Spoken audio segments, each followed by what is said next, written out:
असल में कोई पाकिस्तान को मौका नहीं दे रहा है, लेकिन गजब इत्तेफाक है, गजब जुगलबंदी है कांग्रेस पार्टी और पाकिस्तान में। आज अभी भी हम चर्चा किस बात की कर रहे हैं और निजामी जी जो हमारे कांग्रेस के साथी उस मसले को कहां ले जा रहे हैं।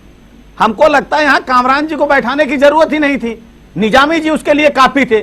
हम चर्चा क्या कर रहे हैं और पूरे कश्मीर की देन आरोप है भारतीय जनता पार्टी। मेरे कहने का मैं बार-बार बोल रहा हूं क्या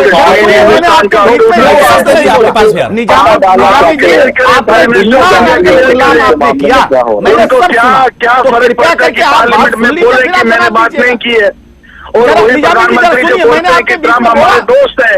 मैंने आपके बीच में एक शब्द बोला, अगर आप बोलेंगे ना तो अच्छा जवाब दे पाएंगे।